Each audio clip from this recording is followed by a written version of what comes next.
Hi guys, നമ്മളിന്ന് ഉണ്ടാക്കാൻ പോകുന്ന ഒരു സ്പെഷ്യൽ ഡിഷാണ് കപ്പപ്പുഴുക്കും മീൻ കറിയും. ഉണക്ക കപ്പ കൊണ്ട് ചെയ്യുന്ന ഒരു പുഴുക്കാണ് ഇന്ന് ചെയ്യുന്നത്. എനിക്കൊരു 5-8 വയസ്സുള്ള കാലത്തെ ഒരു കഥ പറഞ്ഞുകൊണ്ട് നമുക്ക് ഈ കപ്പപ്പുഴുക്ക് ഉണ്ടാക്കാവേ.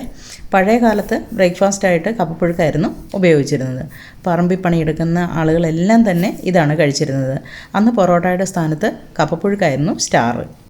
ഉണക്ക കപ്പ ആദ്യം ഒരു ഓവർനൈറ്റ് സോക്ക് ചെയ്യാനിടുക.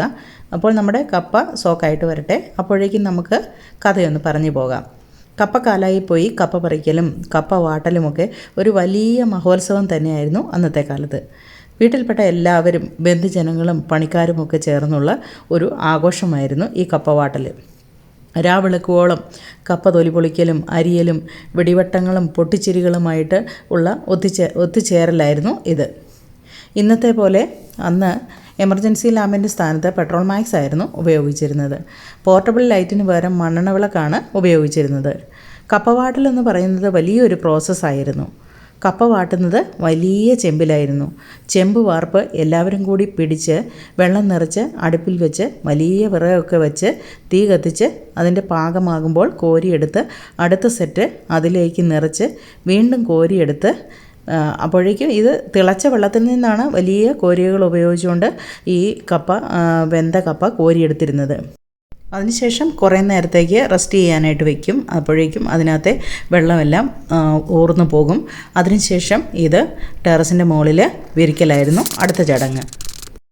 പിന്നെയുള്ള പ്രോസസ്സ് എന്ന് പറയുന്നത് മഞ്ഞും മഴയും ഒക്കെ കൊള്ളാതെ അത് ഉണക്കി ചണച്ചാക്കിൽ കെട്ടി അരിപ്പട്ടി പോലത്തെ സ്റ്റോറേജ് ബോക്സിലാക്കി സൂക്ഷിച്ചു വച്ചിരുന്നു.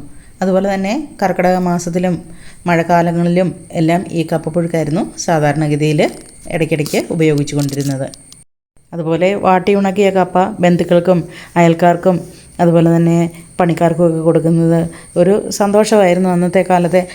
അതുപോലെ പൊട്ടും പൊടിയും എലി കടിച്ചതിൻ്റെ ബാക്കിയും അങ്ങനെയൊക്കെ മിച്ചം വരുന്ന കപ്പകളെല്ലാം തന്നെ ആ മണ്ണിൽ അലിഞ്ഞു ചേരാൻ വേണ്ടി അതും വിട്ടുകൊടുക്കുന്ന ഒരു സ്വഭാവമായിരുന്നു അന്നത്തെ കർഷകനുണ്ടായിരുന്നത്.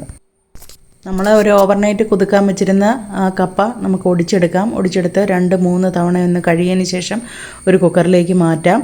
ഒരു ഹൈ ഫ്ലെയിമിൽ 3 വിസിലും ലോ ഫ്ലെയിമിൽ 1 വിസിലും അടിച്ചതിന് ശേഷം നമുക്കത് ഓഫാക്കി അതിനകത്തെ വെള്ളമെല്ലാം ഒന്ന് സ്ട്രെയിൻ ചെയ്തെടുത്ത് ഒന്നും കൂടെ ഒന്ന് വാഷ് ചെയ്ത് അതിനകത്തെ സ്റ്റാർച്ചിൻ്റെ അംശങ്ങളൊക്കെ പോകാനായിട്ട് നമുക്ക് അനുവദിക്കാം.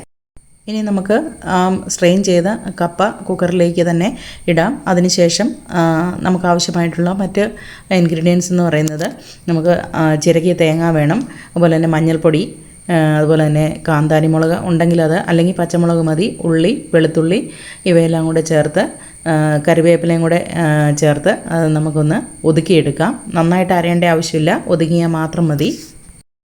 ആവശ്യത്തിന് ഉപ്പ് ചേർത്ത് കൊടുക്കുക. അരപ്പ് കഴിയ വെള്ളം കൂടെ ചേർത്ത് ഒന്ന് ആവി കയറ്റാനായിട്ട് വീണ്ടും തീയിലോട്ട് വയ്ക്കുക.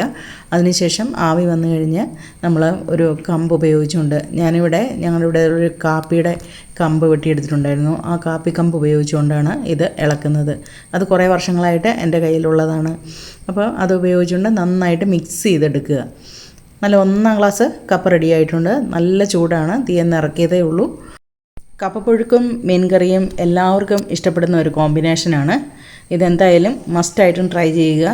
പഴയകാല തലമുറ കഠിനാധ്വാനം ചെയ്ത് അവർ ഭക്ഷണ പദാർത്ഥങ്ങളൊക്കെ ഇതുപോലെയൊക്കെ ഉണ്ടാക്കി അവർ നല്ല ഭക്ഷണം കഴിച്ച് അവരുടെ ആരോഗ്യം അവർ കാത്തു സൂക്ഷിച്ചു.